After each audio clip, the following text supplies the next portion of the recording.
اعوذ باللہ من الشیطان الرجیم، بسم اللہ الرحمن الرحیم۔ پارہ نمبر 8 اور سورۃ الانعام، آیت نمبر ہم کر رہے ہیں 151۔ دوبارہ سے اس کو دیکھ لیتے ہیں۔ قل تعالوا اتل ما حرم ربکم علیکم الا تشرکوا به شیئا وبالوالدین احسانا۔ اے نبی ان سے کہو، آؤ میں تمہیں سناؤں کہ تمہارے رب نے تم پر کیا پابندیاں عائد کی ہیں۔ یہ کہ اس کے ساتھ شریک نہ کرو کسی کو، یعنی سب سے پہلی بات کہاں سے سٹارٹ ہو رہی ہے؟ توحید پر، کیونکہ توحید پر ہی اسلامی نظریہ حیات کی پوری عمارت کھڑی ہوتی ہے، اور جو بھی انبیاء آئے ہیں سب سے پہلے انہوں نے توحید ہی کی دعوت دی ہے۔ سو اس کے ساتھ کسی کو شریک نہ کرو، یعنی اس میں امپلائڈ میننگ ہے کہ اس کو ایک مانو، یہ نمبر ون۔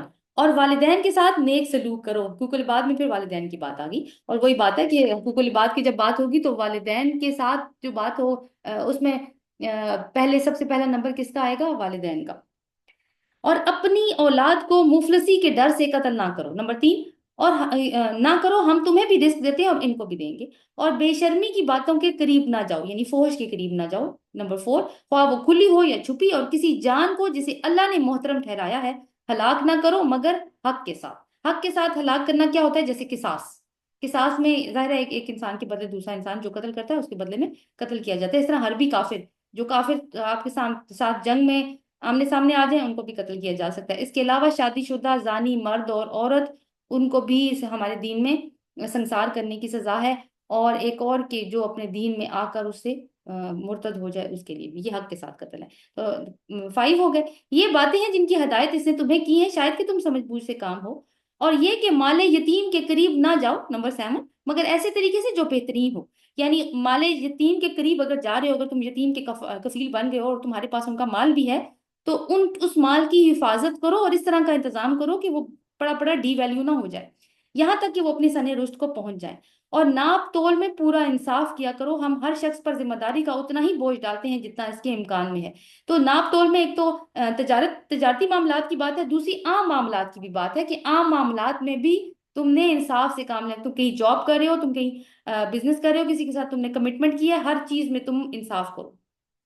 اور جب بات کہو تو انصاف کی کہو، خواہ تمہارے اپنے رشتہ دار ہی کی کیوں نہ ہو، اور اللہ کے عہد کو پورا کرو۔ تو یہاں پہ آپ دیکھیں کہ 9 یہ ہو گیا، اور 10ویں اللہ کے عہد کو پورا کرو، اور اس میں گواہی بھی شامل ہے۔ ایک چیز کہ جب بات کرو تو انصاف کی کرو، خواہ معاملہ اپنے رشتہ داروں ہی کا کیوں نہ ہو۔ یہاں پہ گواہی ہے کہ گواہی جو ہے وہ صحیح طریقے سے دو، اور پھر اللہ کے عہد کو پورا کرو۔ ان باتوں کی ہدایت اللہ نے تمہیں کی ہے، شاید کہ تم نصیحت قبول کرو۔ نیز اس کی ہدایت یہ ہے کہ یہی میرا سیدھا راستہ ہے۔ یہی کون سا؟ یہ جو پوائنٹس ہم نے اوپر پڑھے ہیں، لہٰذا تم اسی پر چلو اور دوسرے راستوں پر نہ چلو۔ کیوں نہ چلو؟ وہ گمراہیوں کے راستے ہیں، وہ اس کے راستے سے ہٹا کر تمہیں پراگندہ کر دیں گے۔ یہ ہے وہ ہدایت جو تمہارے رب نے تمہیں کی ہے، شاید کہ تم ٹیڑھی راہوں سے بچو۔ اور یہ اصل میں جو تفصیل ہے نا، یہ ملت ابراہیم کی بھی تفصیل ہے کہ بیسیکلی یہ تم پہ جو جس ملت ابراہیم کو تم فالو کرتے تھے اس کی اصل شکل تو یہ تھی، تو تم نے اس کو کیا بنا دیا۔ ایک روایت ہے حضرت عبداللہ بن عباس کی کہ اگر کوئی رسول اللہ صلی اللہ علیہ وسلم کی مہر شدہ وصیت پڑھنا چاہے تو سورۃ انعام کی آیات 151 سے 153 پڑھ لے، اور یہ وہی آیات ہیں۔ اس کے بعد اللہ تعالیٰ فرماتے ہیں ثم آتینا موسیٰ الکتاب تماما علی الذی احسن تفصیلا لکل شیء وہدی ورحمہ۔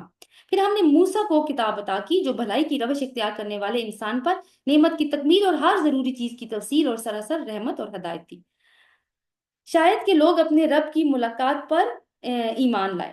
اب یہاں پہ کیا لنک ہے کہ اوپر تو ملت ابراہیم کی بات کی، اور یہاں پہ حضرت موسیٰ علیہ السلام کا تذکرہ شروع ہو گیا اور توریت کی بات آ گئی۔ تو اصل میں بات یہ ہے کہ ابراہیم علیہ السلام کے اوپر جو ان کی شریعت تھی، اس کے بعد حضرت موسیٰ علیہ السلام کو جو شریعت آئی، تو وہ جو شریعت تھی نا، وہ جو تورات میں ہے، اس کا نام آج کل کیا ہے؟ 10 کمانڈمنٹس۔ تو میں نے اس لیے وہ آپ کو اوپر گنوائے ہیں کہ حضرت موسیٰ کی جو کتاب ہے تورات، اس میں بھی اللہ تعالیٰ نے جو تختیاں دی تھی وہ 10 کمانڈمنٹس ہی کہلاتی ہیں، اور یہ بھی 10 ہی ہیں۔ تو یہ ہے کہ کیونکہ ابھی مسلمان مدینے جا کے بھی ان کا مقابلہ جو ہے واسطہ پڑھنے والا ہے اہل کتاب سے، تو اسی مسلمانوں کو ایک طرح سے پریپیئر بھی کیا جا رہا ہے۔ اور یہ وہ تعلیمات ہیں جو ہر کتاب کا لازمی حصہ رہی ہیں، اور اسی طرح یہ کتاب ہم نے نازل کی ہے۔ اب کون سی کتاب کا ذکر آیا؟ قرآن کا۔ وَهَذَا كِتَابٌ أَنزَلْنَاهُ مُبَارَكًا فَاتَّبِعُوهُ وَاتَّقُوا لَعَلَّكُمْ تُرْحَمُونَ 155۔ اور اسی طرح یہ کتاب ہم نے تم پر نازل کی ہے، ایک برکت والی کتاب، بس تم اس کی پیروی کرو اور تقوی کی روش اختیار کرو، بعید نہیں کہ تم پر رحم کیا جائے۔ اس کی پیروی کرنی ہے، تقوی کی روش اختیار کرنی ہے تو اللہ تعالیٰ کا رحم تم پر آئے گا۔ اب تم یہ نہیں کہہ سکتے کتاب تو ہم سے پہلے کے دو گروہوں کو دی گئی تھی اور ہم کو تو کچھ خبر نہ تھی کہ وہ کیا پڑھتے پڑھاتے تھے۔ اب تم یہ بہانہ بھی نہیں کر سکتے کہ اگر ہم پر کتاب نازل کی گئی ہوتی تو ہم ان سے زیادہ ہدایت یافتہ ہوتے۔ تمہارے پاس تمہارے رب کی طرف سے ایک دلیل روشن اور ہدایت اور رحمت آ گئی ہے، یعنی تمہارے اوپر بھی اللہ تعالیٰ نے اتمام حجت کر لیا ہے اہل مکہ۔ پہلے تو تم یہ کہتے تھے نا اگر ہمارے یہ یہود و نصارہ پہ کتاب اتری ہے اور ان کا یہ رویہ ہے، ہمارے بھی کتاب اترتی نا تو یہ دیکھتے کہ ہم کس طریقے سے اس کا حق ادا کرتے۔ تو اللہ تعالیٰ نے کہا دیکھو اب تمہارے پاس بھی کتاب آ گئی ہے۔ اب اس سے بڑھ کر ظالم کون ہوگا جو اللہ کی آیات کو جھٹلائے اور ان سے منہ موڑے؟ جو لوگ ہماری آیات سے منہ موڑتے ہیں انہیں اس روگردانی کی پاداش میں ہم بدترین سزا دے کر رہیں گے۔ اب کیا یہ لوگ اس کے منتظر ہیں کہ ان کے سامنے فرشتے آ کھڑے ہوں؟ فرشتے کھڑے کب ہوتے ہیں؟ موت کے وقت اور عذاب کے وقت اور قیامت والے دن سامنے نظر آئیں گے۔ یا تمہارا رب خود آ جائے یا تمہارے رب کی بعض سری نشانیاں نمودار ہو جائیں۔ یہ سری نشانیاں کون سی ہو سکتی ہیں؟ یا آثار قیامت ہو سکتے ہیں یا کوئی عذاب کی بھی نشانی ہو سکتی ہے۔ تو آثار قیامت کے بارے میں جو حدیث سے ہمیں لٹریچر ملتا ہے اس میں یہ ہے سورج کا مغرب سے طلوع ہونا۔ جب سورج مغرب سے طلوع ہونا پہلی وہ نشانی ہوگی، اس کے بعد باقی کی نشانیاں بھی ہونا شروع ہو جائیں گی ظاہر۔ پھر دعوت الارض ہے، دجال ہے، پھر دھواں ہے ایک، پھر یاجوج اور ماجوج ہیں، حضرت عیسیٰ علیہ السلام کا نزول ہے، اور اسی طرح اور بھی نشانیاں۔ جس روز تمہارے رب کی مخصوص نشانیاں نمودار ہو جائیں گی پھر کسی ایسی شخص کو اس کا ایمان کچھ فائدہ نہ دے گا جو پہلے ایمان نہ لایا ہو، جس نے اپنے ایمان میں کوئی بھلائی نہ کمائی ہو، یعنی ایمان تو لایا ہو لیکن نیک عمل نہ کیا ہو، اس کا بھی کوئی فائدہ نہیں۔ اے نبی صلی اللہ علیہ وسلم ان سے کہہ دو اچھا تم انتظار کرو، ہم بھی انتظار ہی کرتے ہیں۔ تو ایمان کا امتحان صرف اس دنیا میں ہی، آخرت میں کوئی وہ نہیں ہے۔ میں نے ایک کلپ دیکھ رہی تھی ایک دفعہ یوٹیوب پہ کہ ایک لڑکا سو رہا تھا اور اس کا فجر کے لیے الارم بج رہا تھا، تو وہ بار بار نا اپنے الارم کو سنوز کر رہا تھا، وہ بار بار بج رہا تھا، وہ بار بار اس کو سنوز کر رہا تھا، یعنی بند کر دیتا تھا تھوڑی دیر کے لیے۔ اچانک اس کو ایک میسج آتا ہے کہ آج سورج مغرب سے طلوع ہوا ہے، اور وہ یہ سوچ جب یہ وہ میسج پڑھتا ہے تو وہ ایک دم سے بیڈ سے جمپ کر کے اٹھتا ہے۔ تو آپ کو پتہ ہے نا کیا ہوگا جب سورج مغرب سے طلوع ہو جائے گا؟ تو قیامت، قرب قیامت کی نشانیوں میں سے بہت مین نشانی ہے۔ تو اس کے بعد تو کسی کا ایمان لانا اس کو کوئی فائدہ نہیں دے گا، آپ چاہے بیڈ سے جمپ کر کے اٹھیں یا نہ اٹھیں کوئی فرق نہیں پڑتا۔ ان الذین فرقوا دینہم وکانوا شیعا لست منہم فی شیء، جن لوگوں نے اپنے دین کو ٹکڑے ٹکڑے کر دیا ہے اور گروہ گروہ بن گئے ہیں، یقیناً ان سے تمہارا کچھ واسطہ نہیں، یعنی وہ دیندار نہیں ہو سکتے جو اپنے دین کو ٹکڑے ٹکڑے کر لیں، کیونکہ دین صرف ایک ہے اور وہ اسلام ہے۔ اور اللہ کی رسی کے بارے میں ہم نے پہلے ہی پڑھ چکے ہیں کہ وہ تو لوگوں کو جوڑنے کے لیے آتی ہے۔ ان کا معاملہ تو اللہ کے سپرد ہے، اور بنی اسرائیل نے یہ کیا ہے نا، انہوں نے اللہ کی رسی کو توڑا ہے، ٹکڑے ٹکڑے کیا ہے۔ اور بنی اسماعیل میں بھی جو جو یعنی کہ رسول اللہ صلی اللہ علیہ وسلم تک جو لوگ چل رہے تھے، جو سلسلہ عربوں میں چل رہا تھا، وہ بنی اسماعیل کی حضرت اسماعیل علیہ السلام کی اولاد تھی۔ ان کا معاملہ تو اللہ کے سپرد ہے، وہی ان کو بتائے گا کہ انہوں نے کیا کچھ کیا ہے۔ من جاء بالحسنۃ فلہ عشر امثالها ومن جاء بالسیئۃ فلا یجزا الا مثلها وهم لا یظلمون، آیت نمبر 160۔ جو اللہ کے حضور نیکی لے کر آئے گا اس کے لیے 10 گنا اجر ہے، اور جو بدی لے کر آئے گا اس کو اتنا ہی بدلہ دیا جائے گا جتنا اس نے قصور کیا ہے، اور کسی پر ظلم نہیں کیا جائے گا۔ تو آپ دیکھیے کہ اللہ تعالیٰ نے یہ قانون بنایا ہوا ہے نا، حالانکہ یہ قانون اس طرح سے دیکھا جائے تو انسان یہ قانون بنایا اگر تو وہ یہی کہے گا کہ ٹھیک ہے نیکی کا بدلہ اگر تمہیں 10 گنا مل رہا ہے تو برائی کا بدلہ بھی تمہیں 10 گنا ہی ملے گا۔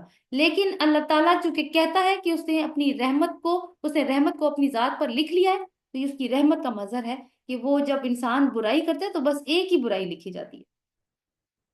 قل اننی ہدانی ربی الی صراط مستقیم دینا قیما ملت ابراہیم حنیفا وما کان من المشرکین، اے نبی صلی اللہ علیہ وسلم کہو میرے رب نے بالیقین مجھے سیدھا راستہ دکھا دیا ہے، بالکل ٹھیک دین جس میں کوئی ٹیڑھ نہیں ہے، صاف ستھری صاف ہدایات ہیں، کوئی اس میں ٹیڑھا پن نہیں ہے کہ ہم ان کے اوپر عمل نہ کر سکیں، اور کوئی ایسی مشکل نہیں ہے کہ ہم ایسے نہ کر سکیں۔ اس لیے کہ اللہ تعالیٰ نے اگر ہمیں یہ ہدایات دی ہیں، یہ شریعت دی ہے، تو اس کا مطلب یہ ہے کہ اس نے ہمیں اس بوجھ کو اٹھانے کی، ان ذمہ داریوں کو نبھانے کی طاقت بھی دی ہے، پوٹینشیل بھی دیا ہے، بیکاز ہم اصول پڑھ چکے ہیں کہ اللہ کسی نفس کے اوپر اس سے بڑھ کر بوجھ نہیں ڈالتا۔